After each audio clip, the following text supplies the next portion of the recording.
The crisis isn't the fact that rich people are moving their money offshore. The crisis is that America has become a giant offshore tax haven for the world's oligarchs. Matt Taibbi.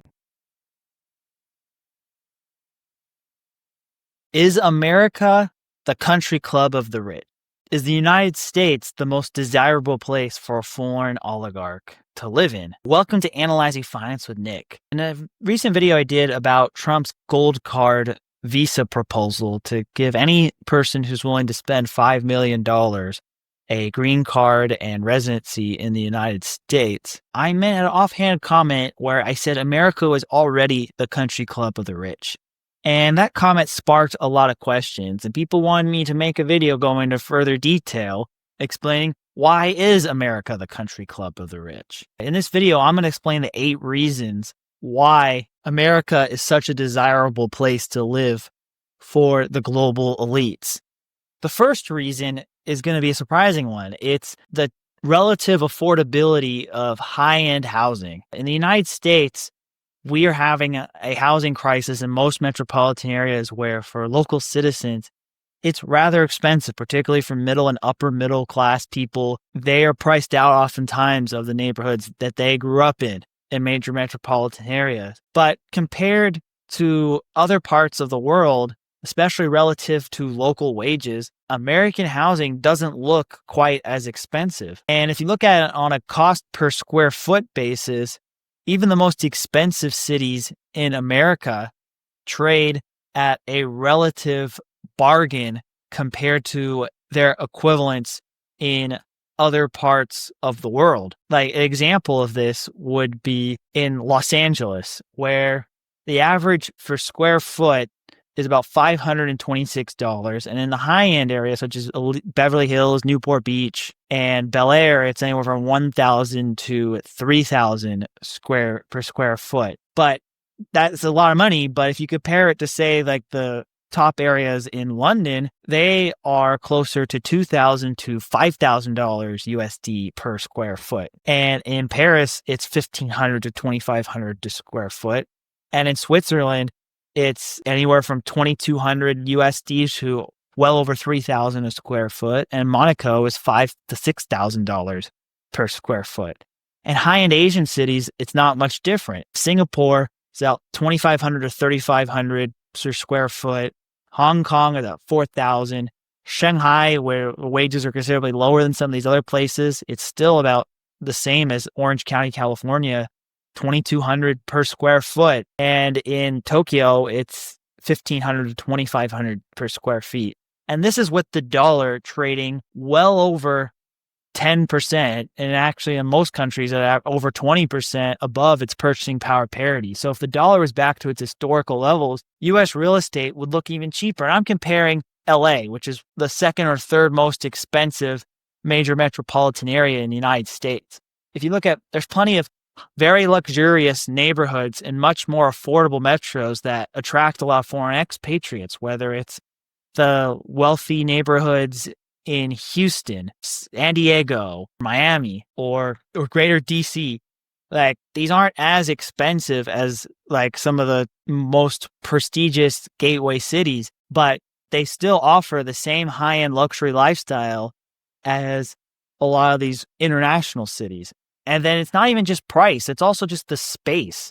Like a lot of these cities in Europe, if you want to live anywhere close to the urban core or what would be considered like the suburbs of a metropolitan area, you're going to have to live in an apartment, and you're not going to really have like large acreage that is taken for granted by many people who live in middle America. Whereas in America, it's a lot more affordable, not just per square foot for your building, but to have the land around it and the space to have these bigger high-end mansions with no neighbors near you. And people around the world want that exclusivity, and they can do it at a relatively more affordable price in the United States compared to other high-end cities in Europe and developed Asia. The next really reason is the U.S. is considered a tax haven, believe it or not, for non-U.S. citizens and non-green card holders. America's really strict about extracting taxes from its own citizens. As I mentioned in my iceberg of wealth management, laws such as FATCA basically make it impossible for Americans to hide their assets overseas and not really have the IRS recognize they're there. But the US doesn't give the same tax treatment to foreigners looking to hold their money in the United States. In fact, it's really kind of considered a foreign tax haven for a variety of reasons. One, there's no taxation of non-resident aliens on most income earned outside of the country. And even if foreign governments wanted to keep track of it, the US offers a lot of banking secrecy and financial privacy. I did a video for my members about South Dakota and how the state of South Dakota and trusts held there often help with bank secrecy for a lot of foreigners. So if you want to learn more about that, check out our member section. But the general idea is that there are a lot of these states that have very favorable trust laws. South Dakota is the most famous, but Nevada as well, and New Mexico, that they allow you to hold a lot of assets there without having to reveal the identity of the owners to the general public. This is good for protection for tax purposes and for divorces or litigation or other reasons why you don't want to have people know you have money in these places. And even though FATCA forces foreign banks to aggressively report American account holders in their countries, the U.S. doesn't really fully reciprocate. They don't really feel obligated to share that similar data to foreigners and their home governments. And they haven't really even adopted the global common reporting standards that the rest of the world uses. U.S., of the developed nations, with maybe the exceptions of Singapore and New Zealand, have the lowest income taxes in the world. And in general, taxes as a percentage of GDP are considerably lower in the U.S. than in other developed economies and in most emerging economies as well. And the U.S. also has favorable tax treaties with other countries. And a lot of people think that there's a hypocrisy element to this where the U.S. is so aggressive on making sure its own citizens pays taxes, but it's very generous to foreigners. But this is part of what makes it the country club of the U.S.'s favorable bank secrecy, financial privacy, and trust laws, and no taxes really to foreign-earned incomes to non-U.S. residents makes it an appealing place to store your money if you do not live here full time. The next really thing I'm going to talk about here is education. The U.S. is one of the leading places for education. It's by far the number one country in terms of quality of higher education. Among the global top 50 universities, they're overwhelmingly in the United States.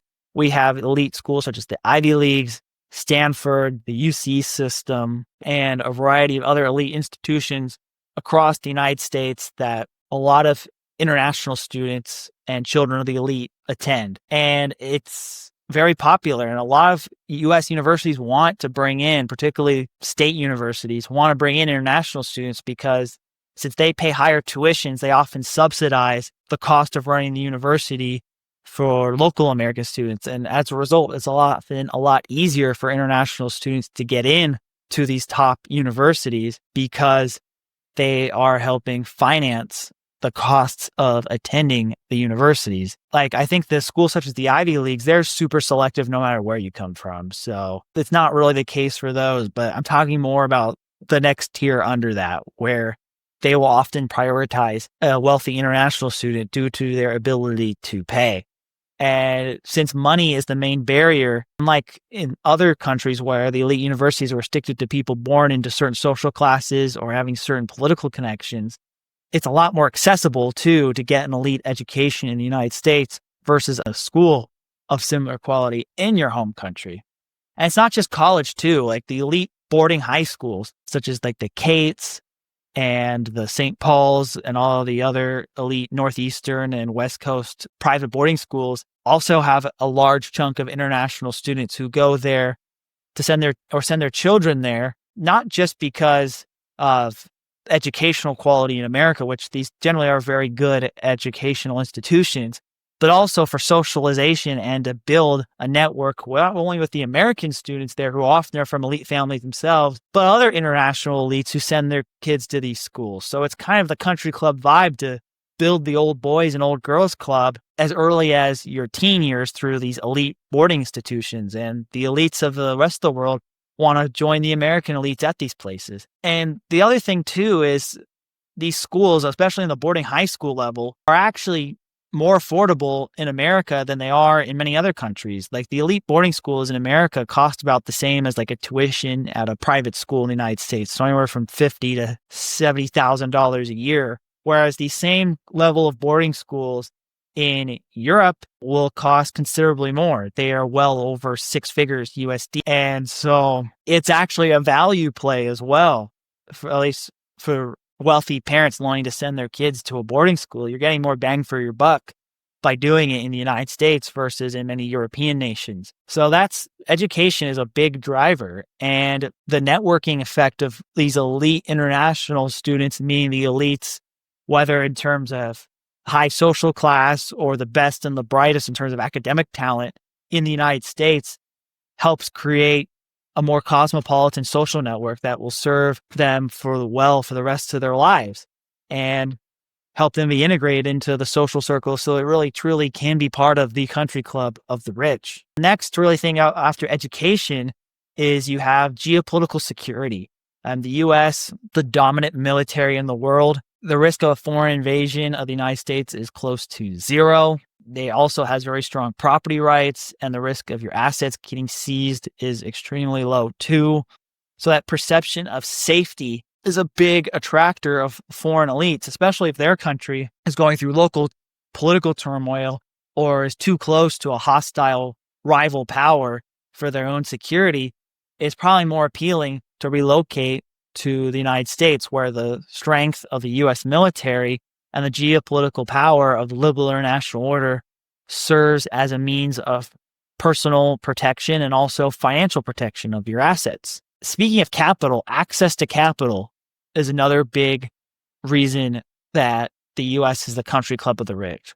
One thing the wealthy are concerned about is the capital markets, both access to capital to finance business operations or access to investment opportunities. The U.S. has the most diversified and the biggest selection of investment assets, whether it's publicly traded stocks, whether it's private equity, whether it's venture capital, whether it's a bunch of mutual funds and hedge funds and options trading and futures. Like the depth of the capital markets, really, the United States cannot be rivaled by any country in the world. And one pastime of the very wealthy is financial investments, and the access of simply just having a U.S. domiciled brokerage account just provides you a lot of options. And then the social connections through through being part of the high-end American society gives you access to a lot more privately available investments. And if you are a business looking for capital, there are a lot more ways to get it here. There are lenders, both banks and non-banks, venture capital, private equity, and other providers of capital who are willing to finance more risky businesses or just in general offer more access to capital than you're going to get. And the access to capital in America is more based off of merit than purely on political or social connections. So even if you are a new money person in your home country, you may not be part of the in circle and you may be restricted from access to capital. And as I mean for the country club of the rich, it's far more appealing for new money overseas to come to America than older money, because older money can rely on its connections to political power and its institutional wealth and familial track record to get things done, whereas newer money, they have money, but they don't really have any of those other non-monetary sources of leverage. And in America, where most opportunities and most access can be bought, it's a lot more helpful to be in a country where there are less non-monetary barriers to entry. And this goes to access of capital too. The next one is property rights. America is very generous with allowing foreigners to own real estate and just really investments in general in the United States, assuming it doesn't have any national security concerns attached to it. Whereas most other countries have a lot of protectionist rules against foreigners buying real estate entirely, or foreigners buying real estate in the more desirable areas of those countries. Or there's much higher commissions or other barriers or taxes. There's a lot of, whereas the U.S. has the least amount of barriers for foreign ownership of property. And once you have that property, the odds of it getting taken away, assuming you pay your property taxes and are compliant legally otherwise, is extremely low. And so the property rights is another thing that makes it attractive for foreigners to invest and to partially domicile, at least, in the United States. The next one I talk about is just affordable luxury. Like, luxury goods are expensive everywhere, but in America, they're more affordable than in a lot of other countries. Like, buying a high-end car in the United States is considerably cheaper than in other countries. First, the US doesn't really have strict car taxes that are common in places such as like Denmark and Singapore and the UK. Second, the US often has lower fuel prices and lower insurance costs due to a larger market and a more developed energy structure with less regulatory barriers. Like a $75,000 car in LA, for example, generally will cost you about $115,000 in Paris or $200,000 in Singapore. So that is kind of just like the difference, but it's not just luxury cars. High-end clothing is often cheaper to purchase in the US versus if you don't have to pay a VAT, it may actually be cheaper in Europe for a lot of these things. Basically, groceries oftentimes also are more affordable in the US than Europe. Whether it's going to restaurants, it actually flips the script.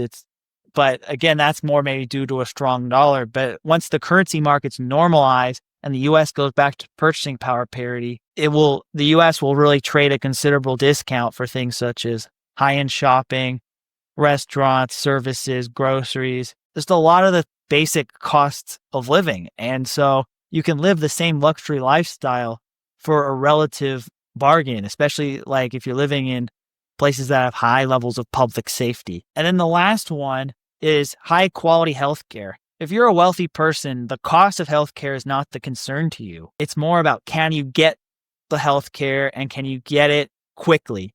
And that's why it's common for the elites of the rest of the world to fly to America for medical tourism purposes, because in a lot of other countries, you can get the healthcare a lot of the times, but you often have to wait due to a more socialized system, or they may lack the same quality of doctors and hospitals that the United States has. Because since the US does spend so much of its GDP on healthcare for reasons I've mentioned in several other videos, it ends up with, for those who can afford it, some of the highest quality healthcare services in the world. And so that is also why it becomes an increasingly appealing place for the elites of other countries to live. So to wrap it up, really, why is the US the country club of the rich?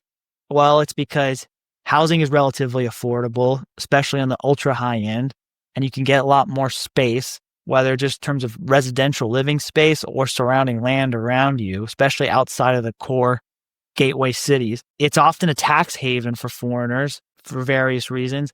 Education quality is high and relatively affordable and a lot more accessible, especially for new money. Geopolitical security, access to capital and property rights, high quality healthcare, and affordable luxury. Even the cost of country clubs themselves, like golf, is a very expensive sport overseas.